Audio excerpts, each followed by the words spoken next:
కేకే రాజీనామా చేసిన రాజ్యసభ స్థానానికి నేటి నుంచి నామినేషన్ ప్రక్రియ మొదలైంది.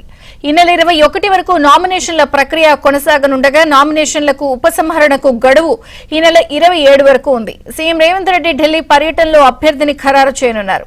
అభిషేక్ సింఘ్వీని అభ్యర్థిగా ప్రకటించే అవకాశం ఉన్నట్లు వార్తలు వినిపిస్తున్నాయి.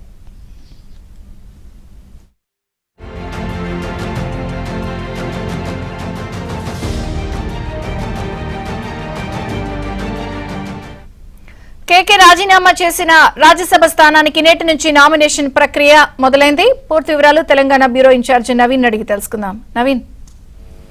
సో విజయ్ చంద్రిక, తెలంగాణలో బీఆర్ఎస్ పార్టీ నుంచి రాజ్యసభ సభ్యునిగా ఉన్న కె కేశవరావు కాంగ్రెస్ పార్టీలో చేరారు. సో కాంగ్రెస్ పార్టీలో చేరడానికి ముందు ఆయన తన రాజ్యసభ పదవికి రాజీనామా చేశారు.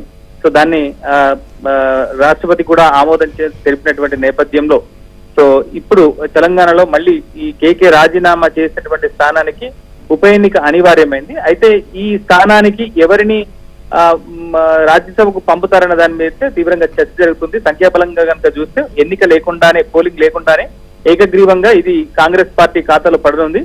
అయితే ఈ పదవి కోసం, ఈ పోస్ట్ కోసం కాంగ్రెస్ పార్టీలో చాలా మంది సీనియర్లు ఆశావాహులుగా ఉన్నారు. వాళ్ళ ప్రయత్నాలు అయితే చేసుకుంటున్నారు.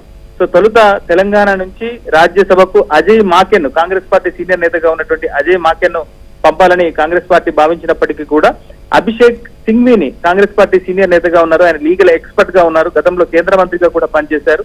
సో ఆయనని తెలంగాణ నుంచి రాజ్యసభకు పంపాలని కాంగ్రెస్ పార్టీ అధిష్టానం దాదాపుగా నిర్ణయించినట్టుగా తెలుస్తోంది. అక్టోబర్ 3న పోలింగ్ జరుగుతోంది. ఎందుకంటే దేశవ్యాప్తంగా రాజ్యసభ స్థానాలు కొన్ని ఖాళీ అయ్యాయి కాబట్టి, సో వాటికి అక్టోబర్ 3న పోలింగ్ జరుగుతుంది కాబట్టి సో ఈ లోపుగా, ఎందుకంటే నామినేషన్ల ప్రక్రియ ఈ నెల 21 నుంచి ప్రారంభమవుతున్నటువంటి నేపథ్యంలో సో నేడో రేపో ఈ అభిషేక్ సింఘ్వీ ఆ పేరును అఫీషియల్ గా అనౌన్స్ చేయబోతున్నారు. సో ఇవాళ తెలంగాణ ముఖ్యమంత్రి రేవంత్ రెడ్డి విదేశాల పర్యటన పూర్తి చేసుకుని వచ్చినటువంటి నేపథ్యంలో ఆయన ఎల్లుండి ఢిల్లీకి వెళ్ళబోతున్నారు. సో ఢిల్లీలో ప్రధానంగా కొన్ని కీలకమైనటువంటి అంశాల మీద కూడా కాంగ్రెస్ పార్టీ నిర్ణయం తీసుకోబోతుంది. అది కేబినెట్ విస్తరణే కావచ్చు, లేదా కొత్త పిసిసి అధ్యక్షుడే కావచ్చు, లేదా నామినేషన్ పోస్టుల భర్తీ కావచ్చు. మరోవైపు ఈ రాజ్యసభ స్థానానికి సంబంధించినటువంటి అభ్యర్థి ఎవరనేటువంటి క్లారిటీ కూడా వచ్చేటువంటి అవకాశం ఉంది కనుక సో తెలంగాణ నుంచి అభిషేక్ సింఘ్వీని దాదాపుగా ఖరారు చేసింది అధిష్టానం. సో దీన్ని అధికారికంగా ముఖ్యమంత్రి పర్యటనలో అనౌన్స్ చేసేటువంటి అవకాశాలున్నాయి. విజయ్ చంద్రిక.